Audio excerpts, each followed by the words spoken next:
Mena-Watch, der Talk. Good morning to Hook in Iraqi Kurdistan, Aya. Before we are going to talk about the situation of the Yazidis in the moment, it would be nice you could shortly introduce yourself and tell us a little bit what you are working on and the background of your activities. Good morning, Thomas. Thank you for making this interview with me. It's Aya from Jinda organization. I work as project coordinator.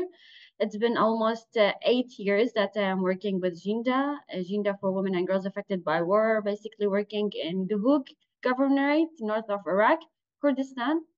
We work for support of women Yazidis and their children in this region. Providing psychosocial support, providing vocational courses, providing job opportunities for the women and ladies, and opening lots of projects to support their psychosocial state and also for providing aid for them since 2014. Okay, now in August, we'll have like the 10th anniversary of the genocide against the Yazidis. Could you maybe tell us shortly what's the overall situation of the Yazidi community in Iraq like 10 years after? Yeah. The 10th anniversary marks a tragedy for the genocide that happened to Yazidis in 2014 when Daesh attacked ISIS. The situation of Yazidi is not, the Yazidis in the camp is not getting any better. And focusing on the current situation that the government is now giving them the chance to receive money to go back to their homeland, which is Shingal, which is we consider another tragedy for them. It's another genocide because going back to the place that they were kidnapped, they were under slavery. It's a kind of genocide for them because they have been almost 10 years in the camps where they found safety and peace in KRG, and now again we are recommemorating all the sadness and all the tragedy that happened to the Yazidis in 2014.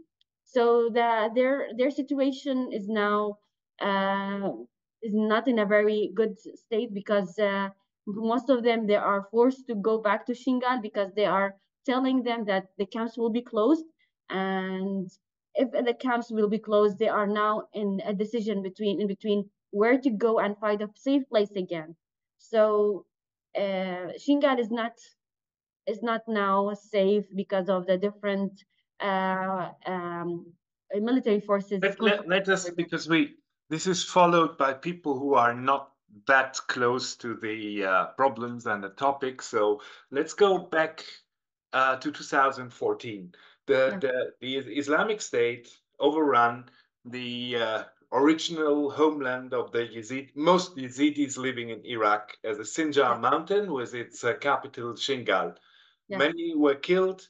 A lot of women were taken captured and turned into sex slaves. And back then, hundreds of thousands of Yazidis escaped to the Iraqi Kurdistan region, the autonomous Iraqi Kurdistan region, and settled in a lot of camps around the Hook under very, very difficult circumstances, right? So now what we're facing is, I think you might know the number better. What I know, it's about 300,000. 300,000, yes, almost. Are still living 10 years after the genocide inside these camps that are shattered, basically in the Hook province where you are working. Yes. Now, this is a very bad situation. People shouldn't live in camps. But what we're facing now is that these camps, who were mainly run by the Iraqi central government, because in Iraq there are always two governments, right? The Kurdish government and the Iraqi central government, who provide services like the schools, health centers. So this government now decided that the homeland of the Yazidis, Sinjar, is safe enough to return and wants to close down these camps, and that affects again hundreds of thousands of people who basically are not happy living in camps, but had at least something like a bit of security and services and supports as internal displaced people in Kurdistan, right? Yes, yes. And most of them, they tried to go back to Shingal, and they tried to find a safe place again, but unfortunately their homes were destroyed by in the war in 2014, so they cannot rebuild their homes again because of lack of support, and also they don't have the funds or the money that to rebuild their homes again. So basically they're now in between how to rebuild their lives again in Shingal, where where everything was destroyed back then, and also the security there, they cannot trust anyone anymore, because they had friends, they had families, they had neighbors, but now it's mixed and they don't know how to rebuild their life again in Shingal again.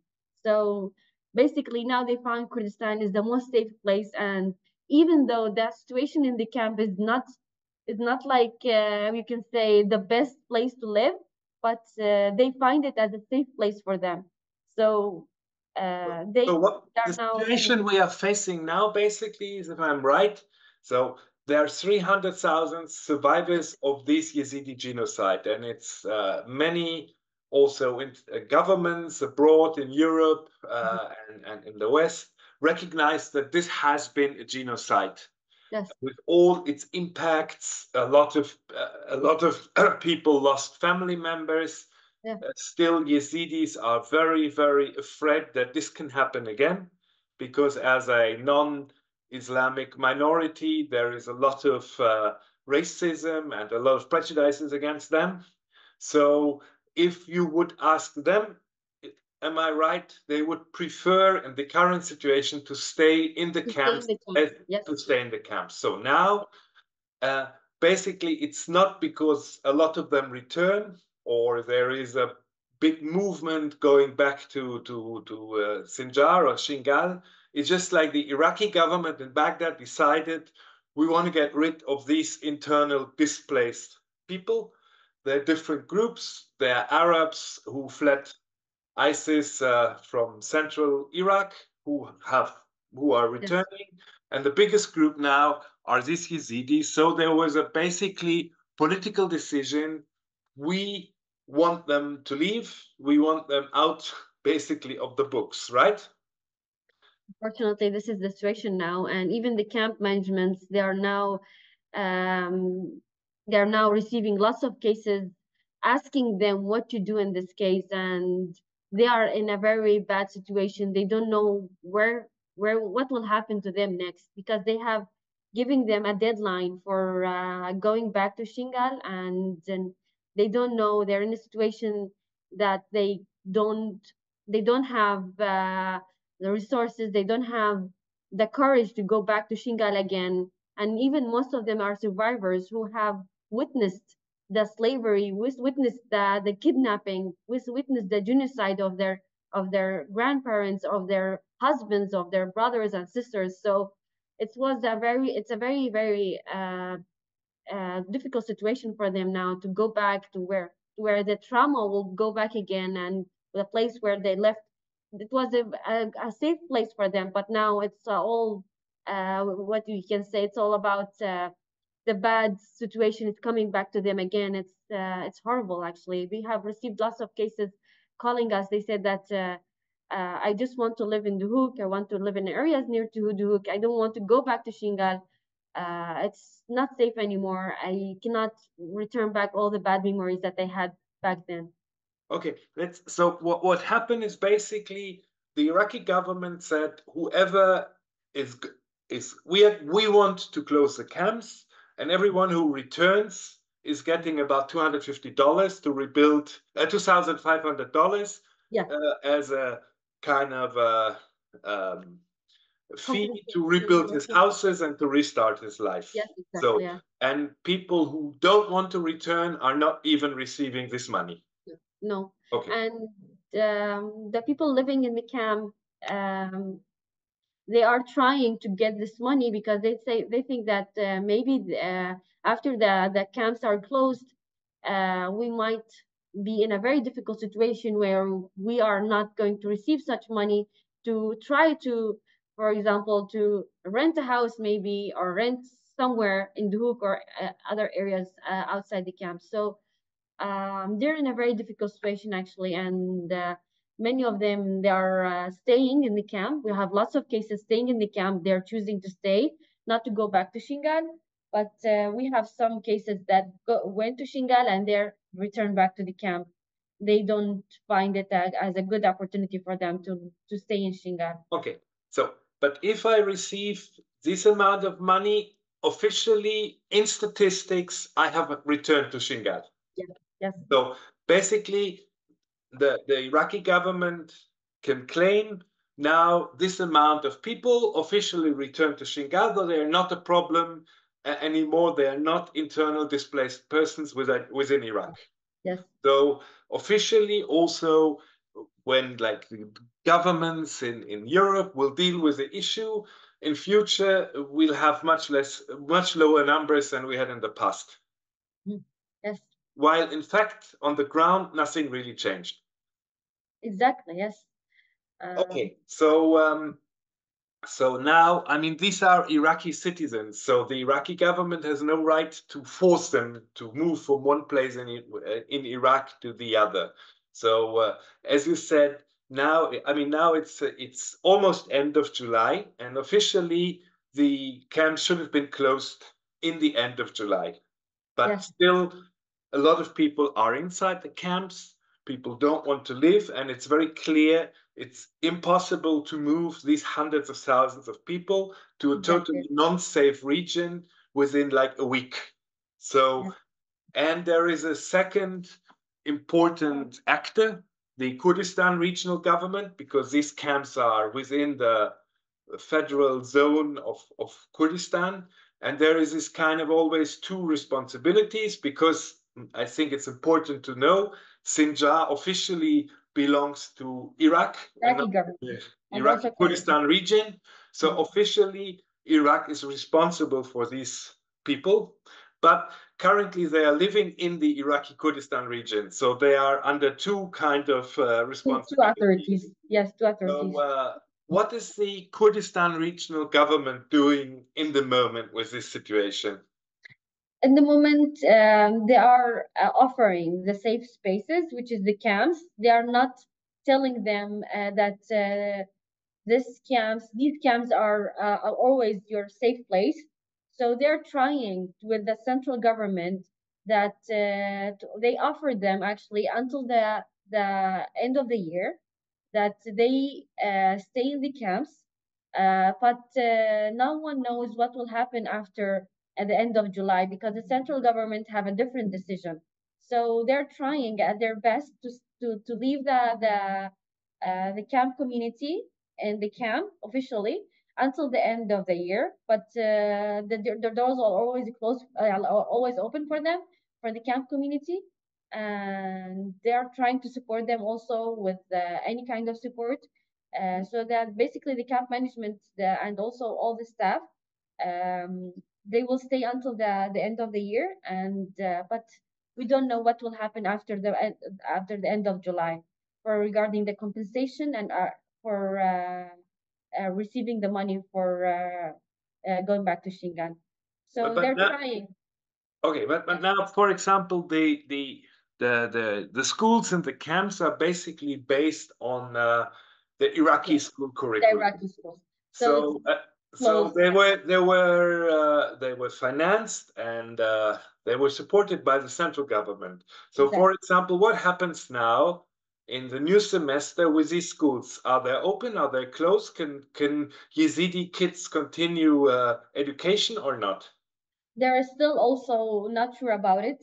They think that until the end of the July, they will know what will happen next. So because there are lots of negotiation between UN and also the central government and the Iraqi government, uh, the latest update is that they're negotiating the situation, but they don't know until the end of July.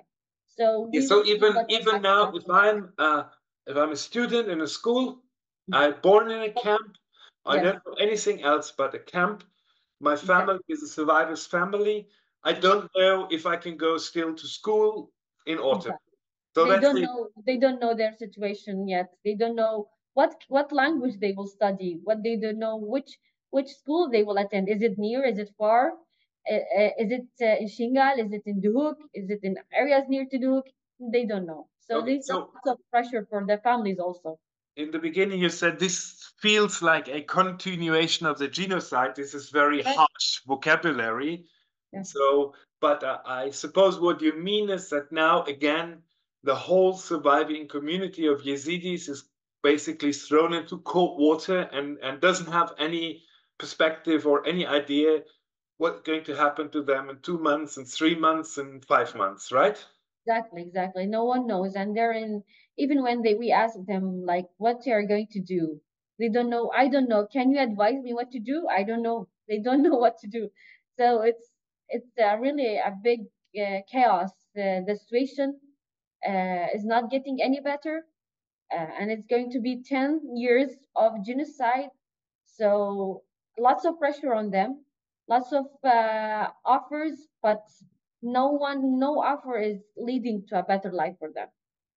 So you're working for a humanitarian organization. What's the kind of discussions? What are the plans? How is the coordination ongoing to react on this new crisis? So we are planning to continue our support for the Yazidi community wherever they were, wherever they're located, even if they're outside the camps. So we are in continuous support for them.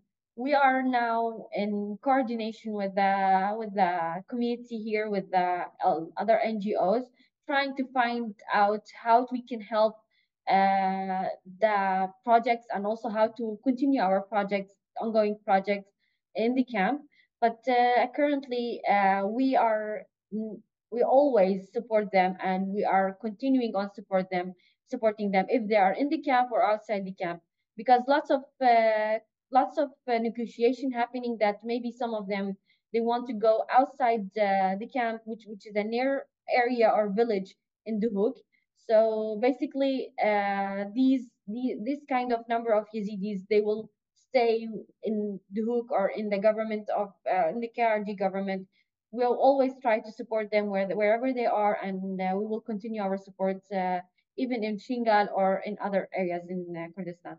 So after the meetings you had with the UN and with other organizations, what would be kind of the most urgent demands you have towards the UN, towards Western governments, and then towards the governments of Iraq and Kurdistan?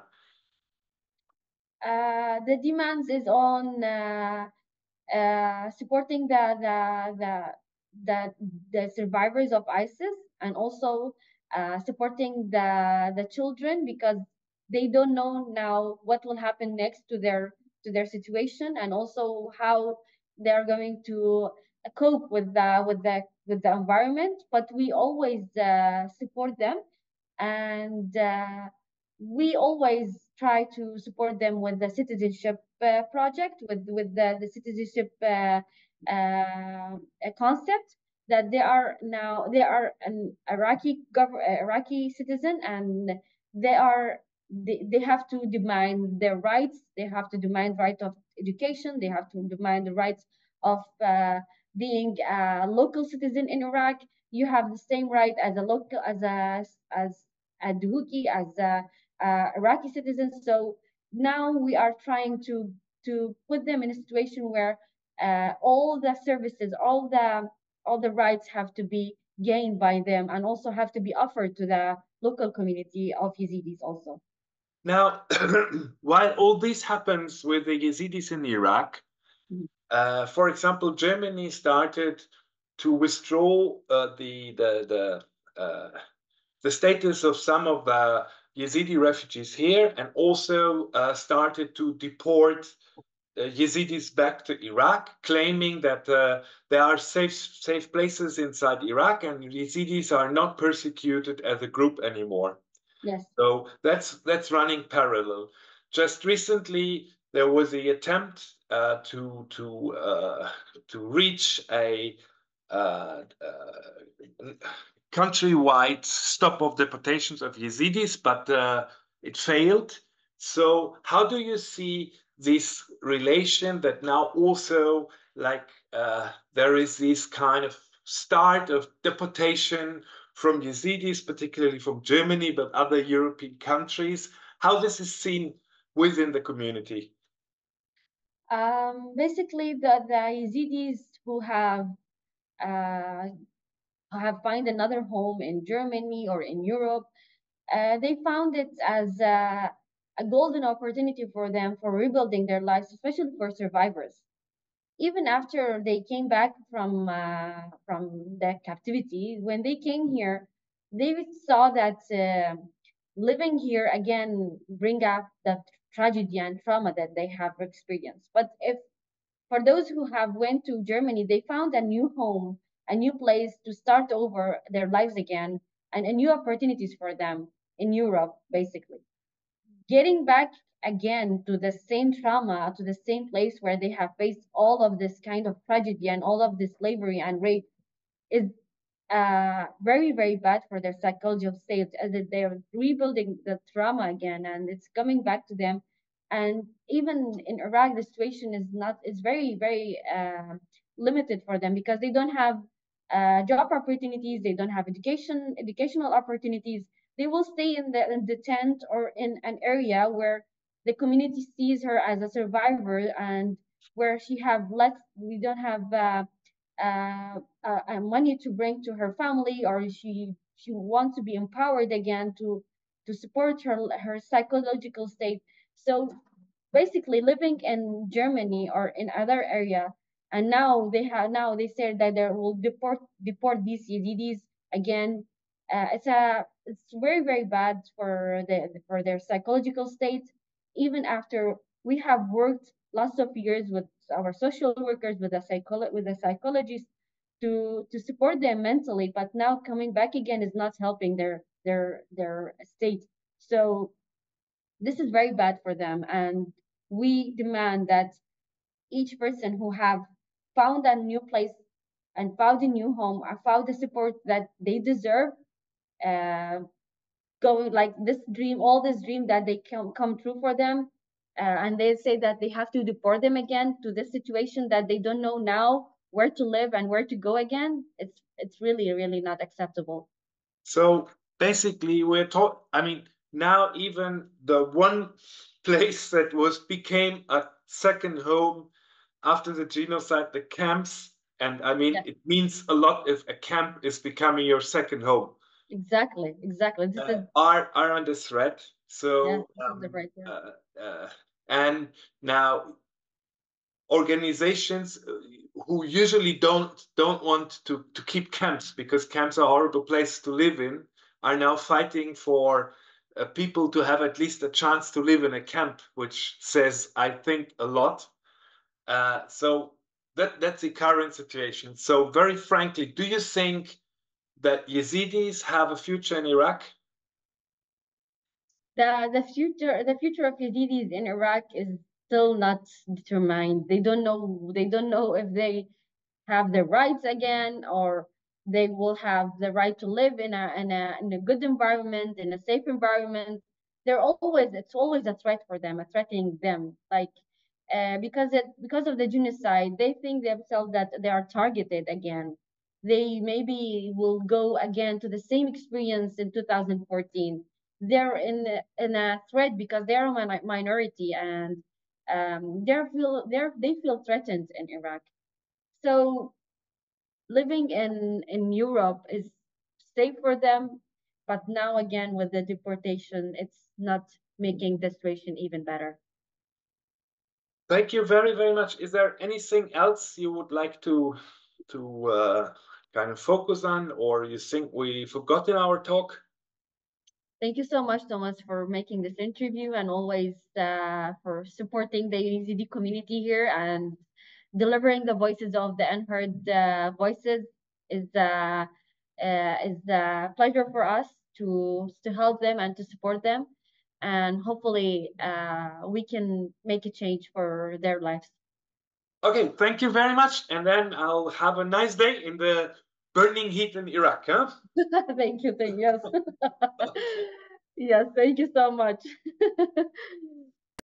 Eine Produktion von Mena-Watch, dem unabhängigen Nahost-Thinktank. Auf unserer Website finden Sie täglich aktuelle Informationen und Analysen.